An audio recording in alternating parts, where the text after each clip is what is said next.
Hello guys, I hope you're doing well. I'm literally melting in my apartment. It's like 30 degrees, so hot. What I wanted to share with you in this video is how did I create YouTube videos, how I optimize the whole process in just 7 steps. Let's begin. I'm really a huge fan of process optimization, and especially there are some things that you can optimize and shrink your time that you spend on doing something, and especially when it comes to the content creation and especially videos for YouTube channel, because it does take a lot of time.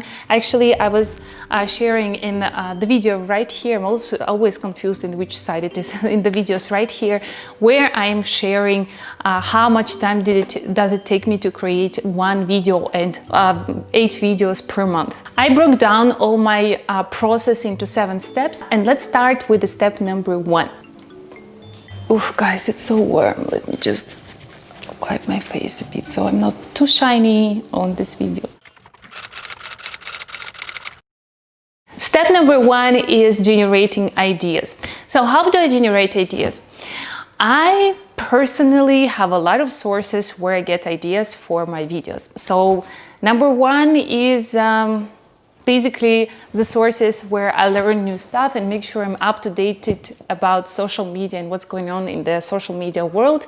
So I read news, I have my Google alerts set to Instagram marketing, social media marketing, and every day I get an email from Google alerts where it compiles all the new trendy articles on the keywords that I have set on my Google alerts.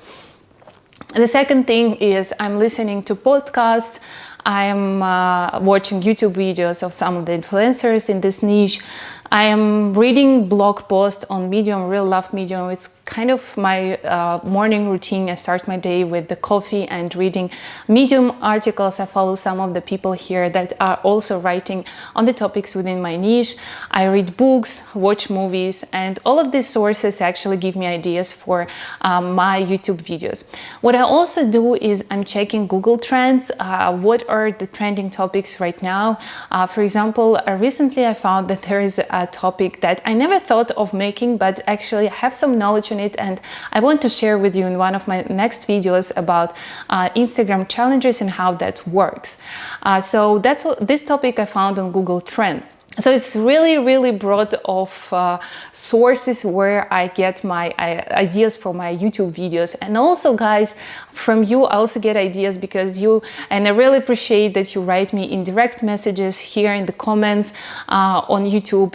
What are the ideas you have for me to make my future videos? If you have noticed that in the end of every single video I say this phrase: if you have any comments or questions or ideas for my next videos, make sure to write it in the comments, because I create content based on your request. That's my goal. I want to help you and I want to understand what are the topics you're interested in and how I can help you. So this is how I generate ideas. Pretty simple and kind of messy, but I'm almost never run out of ideas. But what I'm run out of is that what are the really pain points that you have, because most of the topics that you ask me to create my future videos on I already covered on this channel. So if you have any ideas or pain points that you want me to heal, make sure to write your ideas in the comments down below. And we move to the step number 2. I really like to write detailed script because later on I'm going to reuse this content for creating my Instagram post and also for the description under the video, which I'm going to be sharing with you later. So I really like to write my scripts in details. I make sure that I insert some notes for myself. Then when later on I'm editing, I'm checking these notes because maybe I have an idea to insert a graphic or a video or something else, or B-roll. So I make sure when I write my script that I have everything already written down. And I like to use Trello for organizing my scripts and the video ideas and the schedule of my videos. So I schedule my videos and per month. So for example, in July, I have a set of ideas, and then I start to write scripts, and then I set the date when I want this video to be published. And if there's any other information that I want to add, I also add into these files on Trello. Number 3, shooting the video. So to shoot a video, I also preparing a little bit because I'm to make sure that I look okay, ish, and then I dressed fine, and that I always drink a coffee before I shoot a video, so I have a little bit of more energy to talk in front of the camera for so long. Then I make sure before that that my batteries are charged, which is always not the case, but I'm working on that.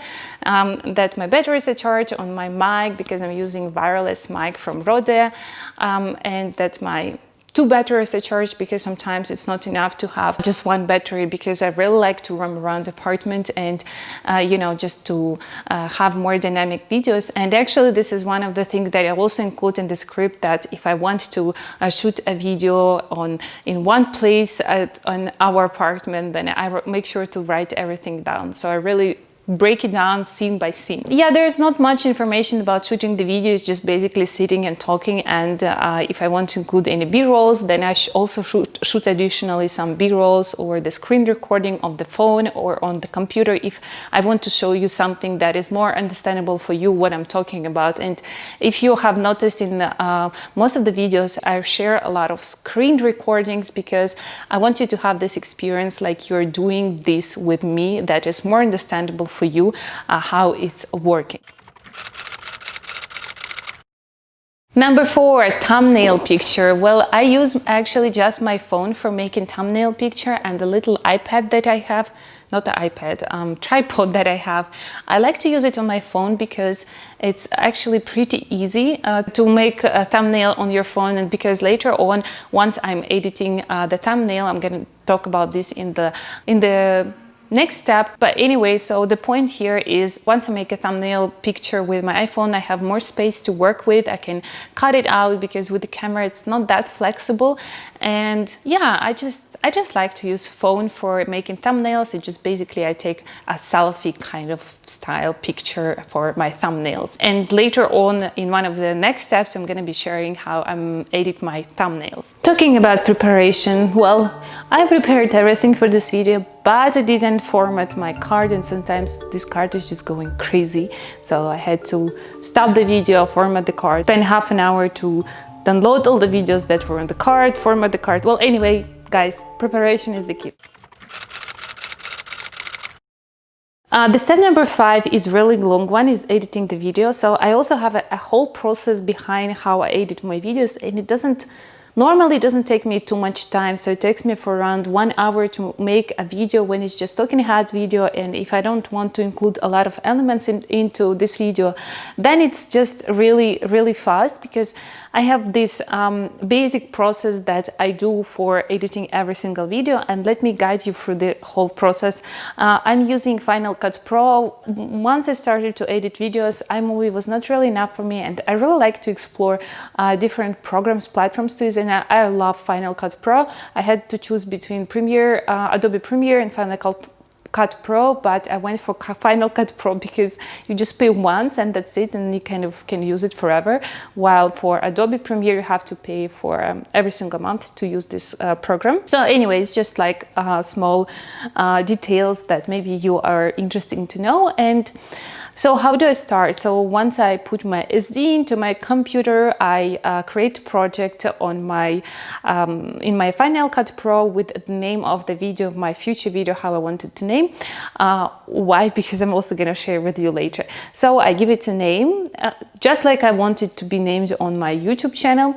Then I upload the video from my raw footage, basically. Then I start editing. The first thing that I do some color correction. I have my loot preset that I got it somewhere from one of the websites for free, and then I just adjusted it a little bit and save it as a preset. In Final Cut Pro, it's really cool because you can save some settings as presets, and then you just can reapply them. I really love it. You can crop the video to, or zoom the video and add some, sound or colors, and then you can save the whole thing as a preset, which I really love. I just drag and drop my preset for the color correction. If it's needed, I just adjust a little bit highlights. I don't go in depth into that, so it just literally takes me a couple seconds to do that.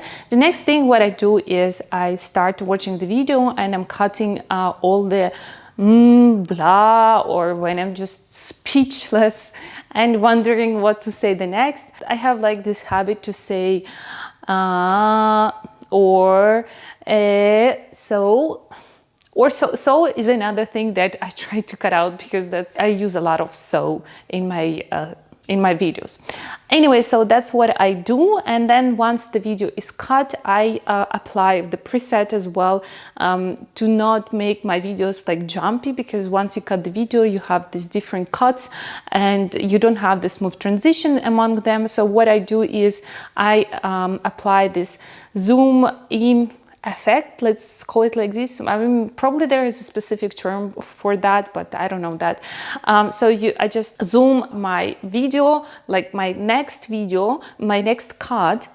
So I have initial cut, one cut, and then I have the next cut, and to make the smooth transition between them, I just zoom in a little bit the video, and I also saved it as a preset. So basically every second cut, I apply my preset, so you have this really smooth dynamic transition. And in the last step of editing my video, I enhance the video with some music, with some graphic elements like you know, my Instagram name logo, or my, you know, some subscribe to my YouTube channel. And I of course insert screen recording if there is any screen recording that I want to put in the video.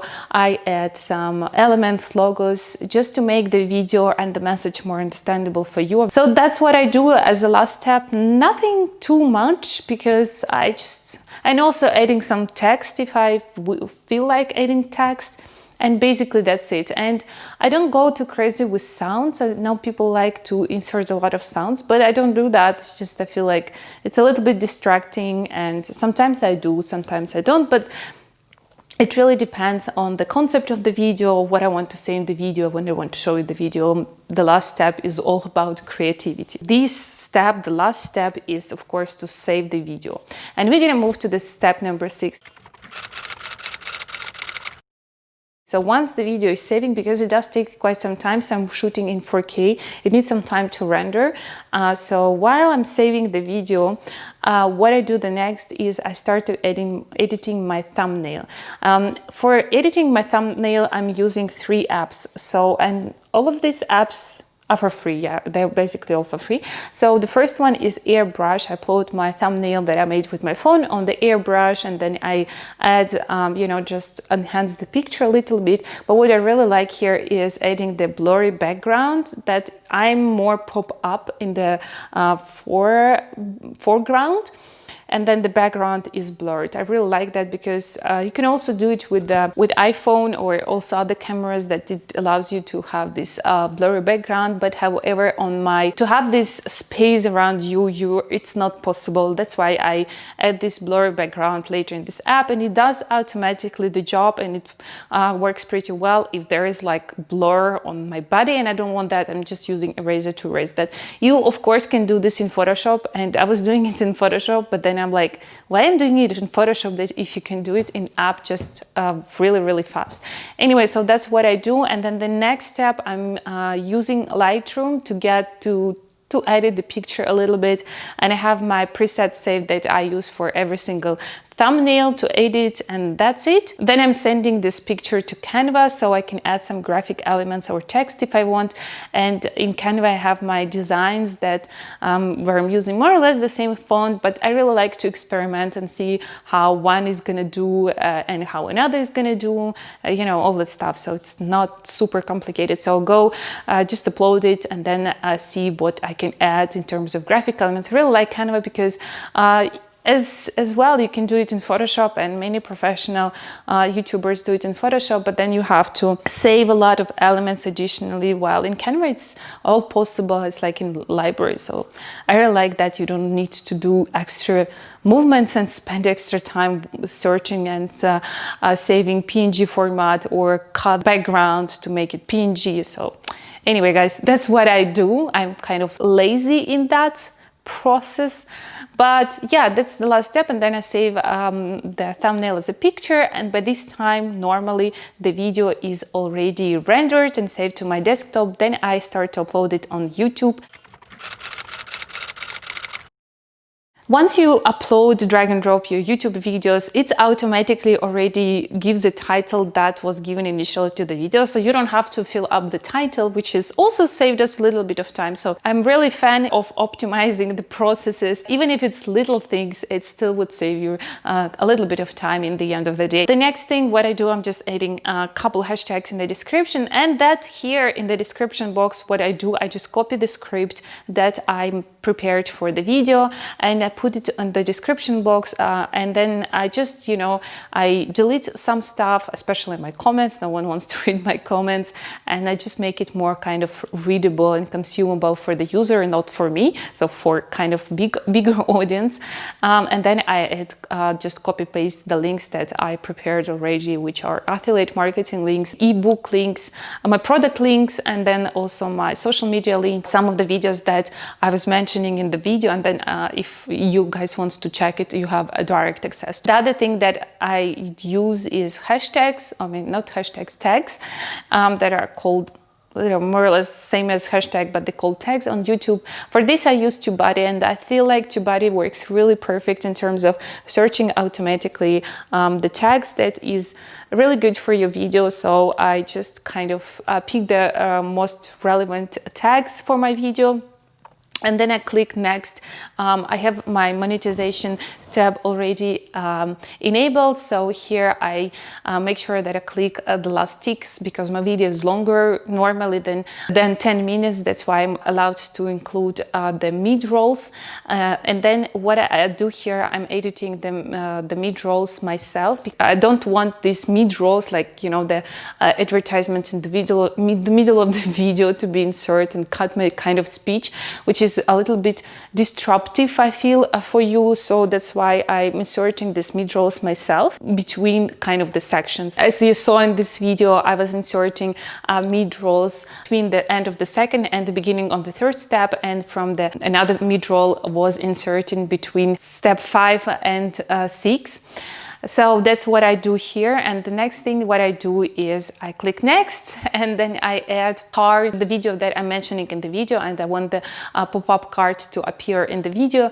And what I do here is, once I'm editing the video and the video is finally cut, and then I'm just rewatching it to make sure everything works smoothly, I write down the timing where I want to insert the card, because in this tab I can easily just insert this card that I want, so it works really fast. And then here, as the last step, what I do is inserting the end screens. I'm normally inserting here the most the best video for the viewer, and then also the playlist that can be related to a video, and also the subscribe button. That's it. And as a last step, I schedule the video that is automatically can be published by YouTube at certain day, on certain day at certain time that I want it to be published. That's all, guys. This is the whole process, and yeah, I hope this video was useful for you. If it was, make sure to click the like button, because it does help for the algorithm to push it for more viewers. And yeah, guys, if there's any comments, questions, or ideas for the next videos, make sure to write it below in the comments, because I create content based on your requests.